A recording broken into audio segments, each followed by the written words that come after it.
Today on Bike Trekking with Carl, I am in Bolton, the home of comedian Peter Kay, the place where Gandalf went to school. I am in search of a castle in Bolton. This is Liverpool Castle in Rivington, which is in Horwich, which is in Bolton. So I hope that's all clear.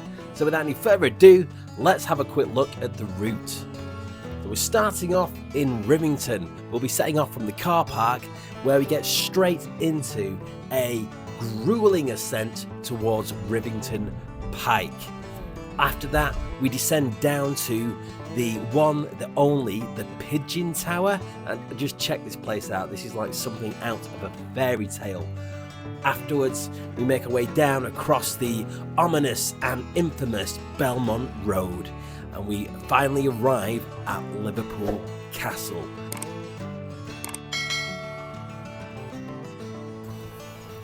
Hello, welcome to Horwich, Bolton, Rivington. I've come out on a Saturday, which is probably one of the worst days to go for a bike ride. Leaving the car park, I was straight into a grueling ascent. It was back-breaking, bone-breaking, lung-splitting. It was tough, but it's beautiful. The views on this way up are just gorgeous. There's so many great things to look at, and I couldn't help overhear other people admiring it. It was a busy day, and I have to admit, people from Bolton, they are so friendly. They are like the friendliest people you can meet. I don't think I met one bad person on this ride, and that's unusual when you're on a ride with so many people around you. So, you know, thumbs up Bolton, Horwich, just an amazing, lovely place. So I'm nearly there. I don't know if you can see it, but Rivington Pike is just over that hill. The people who live around here are fit. Like a guy's just flown past on his mountain bike up here, like it was nothing.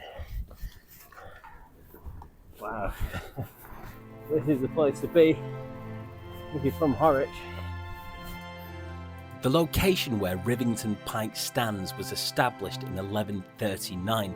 It was part of the beacon system to warn of invasion.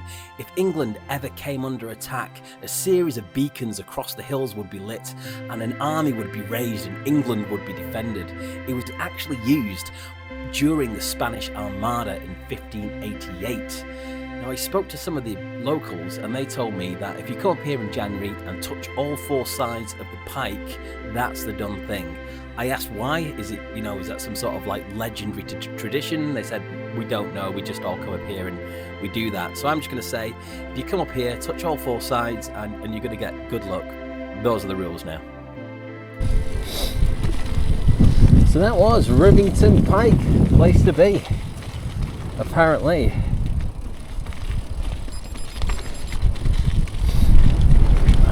Look at this, all these people.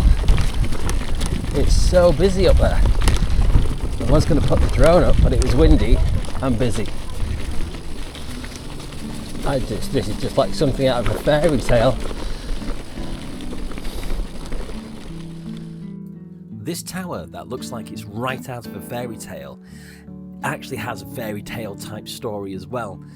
Elizabeth Ellen would sit on the top floor of this tower, sewing and crafting garments, and this is where she would stay in isolation. But the story isn't quite as harrowing as it sounds, because it was erected by Lord Lever, her husband, who gave it to her as a birthday gift. I mean, I'm not really giving my wife anything that good for her birthday, so, you know, fair play. I can't tell whether he's been nice to her or he just wanted to get his wife out of the way and put her somewhere in the hills. I'll leave it up to you to decide that one. We're getting out to some rocky bridleway.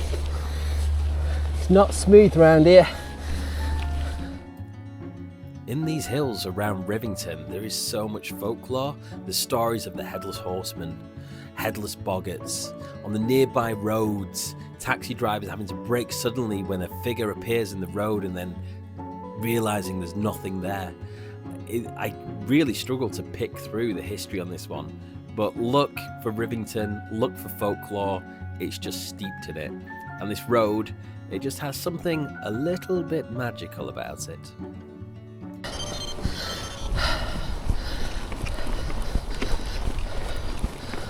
There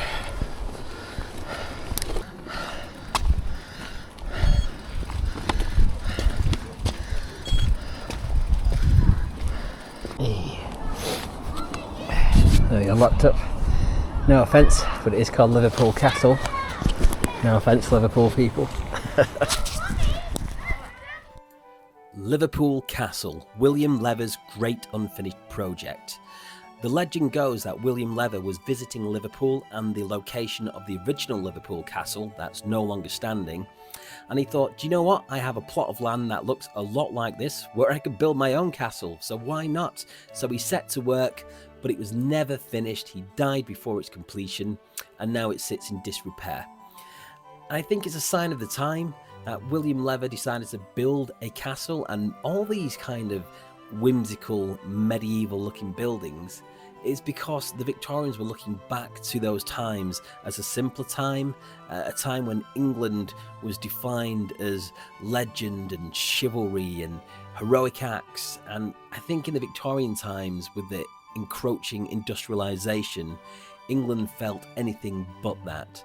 And that aside, this is a lovely location, great for kids. It was busy like everywhere I went, so you don't need a bike to get here. You can even just pull up in your car and walk down. So here I am, pretty much back at the start. So yes, I said I'd talk about my health on this one. Over Christmas I had the worst flu I have had in my life. I was so sick.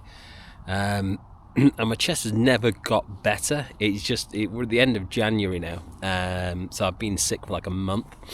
My chest just isn't back to normal. When I was editing the last video that I did, when I went through Bake Up and through the Quarry, I noticed my lips whilst I was editing it, because I'm looking at myself all the time. I noticed the edges of my lips had gone a little bit blue, which means I'm not getting enough oxygen. So anyway, I went and spoke to somebody I know who's a nurse, and they've known me for my whole life, and they basically said I've got asthma. So the flu that I've had was so bad that it's triggered inflammation in my lungs, and now it's triggered like asthma. So that's what I'm struggling with at the minute. So I've got an inhaler I'm using. But yeah, it just kind of sucked to start 2025 off with asthma. Hopefully it's just like a viral reaction and it goes away. But I have noticed I'm a lot more out of breath. So hopefully it just goes away and it doesn't stay forever. Which I'm sure it will go away. So what do I think about today's ride? You know, there's some really cool stuff around here. There's some amazing buildings, and it's clearly extremely popular. And I think coming on a Saturday was a bad day to do this ride, because it's just been so busy. There's been so many people around. I've struggled to get my shots, which I know it's, hey, you know, I know I'm not the main character here, and everybody's got a right to be here and enjoy a day out. It is what it is, isn't it? I mean, I don't think this ride's going to be for everybody. Maybe if I came and did it in the week, it would be better. But some of the stuff you can see around here it's amazing, really is amazing. So cool.